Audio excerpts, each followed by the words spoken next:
اللہ اپنے بندوں پہ کس بات پہ گلا کرتا ہے؟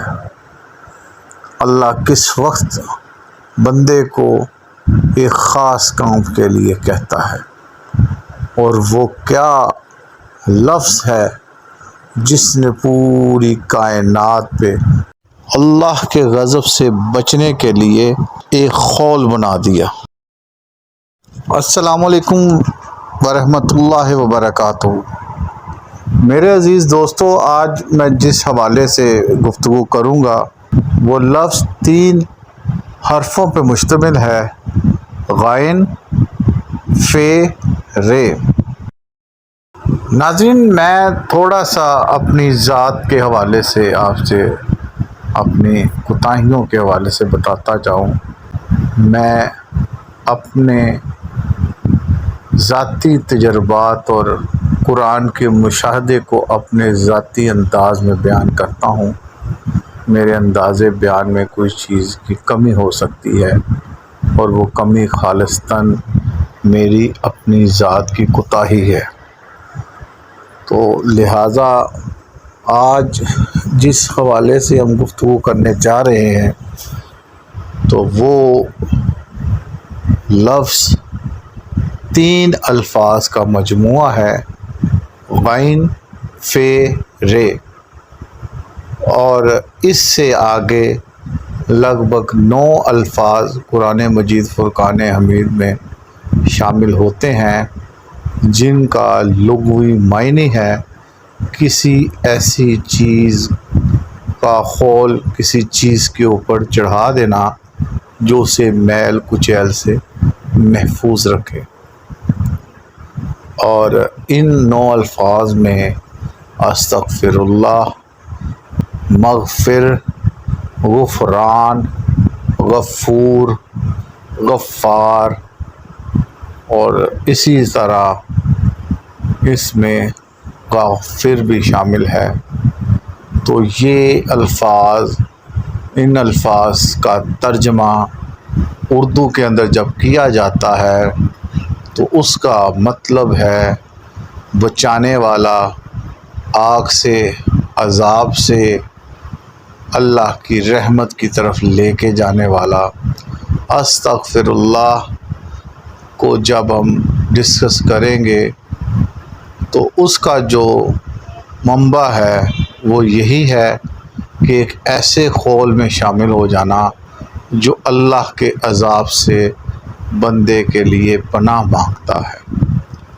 یہ کائنات کے اندر اس قدر وسیع لفظ ہے، اس قدر جامع لفظ ہے، اس قدر مضبوط لفظ ہے۔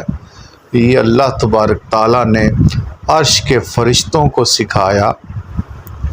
جب عرش کے فرشتے اللہ کی حمد و ثنا کرتے ہیں تو مومنوں کے لیے استغفار مانگتے ہیں،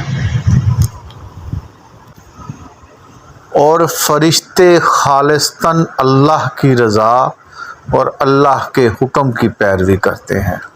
نہ ان کی اپنی کوئی سوچ ہے، نہ ذاتی عمل۔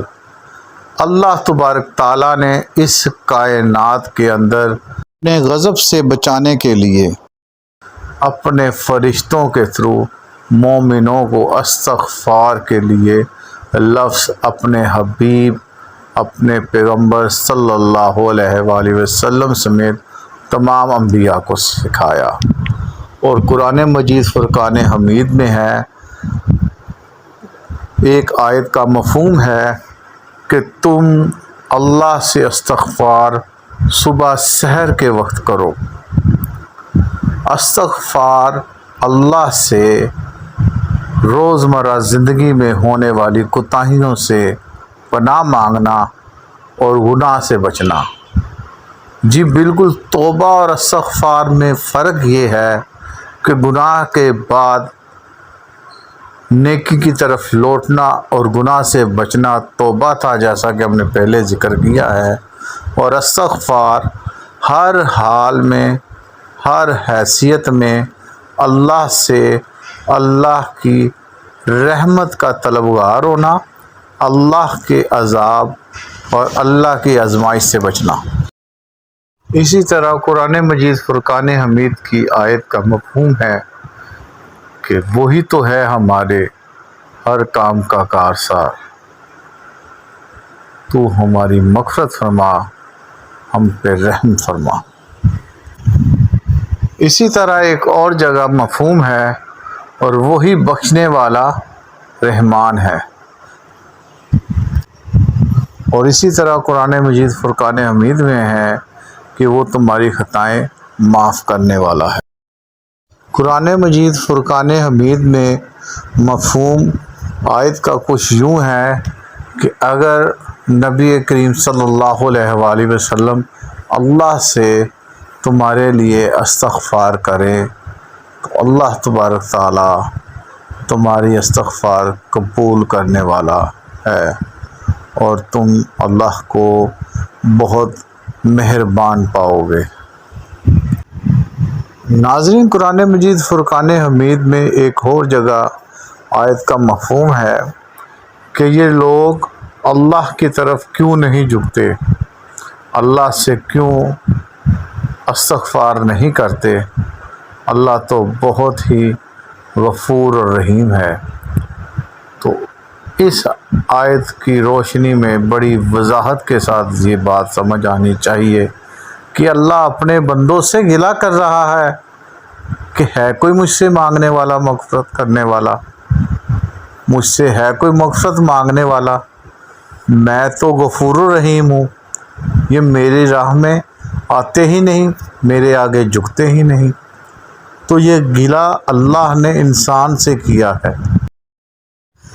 جی ناظرین، اللہ تبارک تعالیٰ اپنے بندوں سے ایک طرف گلہ کرتا ہے، دوسرا اللہ تبارک تعالیٰ اپنے فرشتوں کو کہتا ہے میرے ان بندوں کے لیے مغفرت کرو، دوسرا اللہ کے پیغمبر، اللہ کے نبی، اللہ کے حبیب تمام کے تمام اسپیشلی نبی کریم صلی اللہ علیہ وآلہ وسلم اپنی امت کی مغفرت کے لیے اللہ کے آگے گر گڑاتے ہیں۔ تو یہ ایک اللہ کا تحفہ ہے ہمارے لیے۔ اللہ تبارک تعالیٰ نے، اللہ سبحانہ تعالیٰ نے ہمیں یہ راستہ دکھایا ہے کہ ہر حال میں میرے سے استغفار طلب کرو۔ اللہ کا غضب اللہ کی رحمت کے تابع ہے، اور اللہ نے اپنی رحمت کو وسیع کرنے کے لیے اس کے مختلف نام رکھ دیے ہیں۔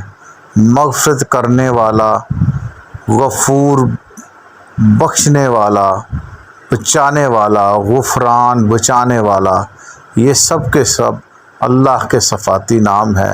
اور استغفر اللہ، اللہ سے مدد مانگنے والا، اللہ کی پناہ مانگنے والا، اللہ کی پناہ میں جانے والا، یہ اللہ نے انسان کو وہ تحفہ دیا ہے جو انبیاء کرام کا پسندیدہ شیوا تھا۔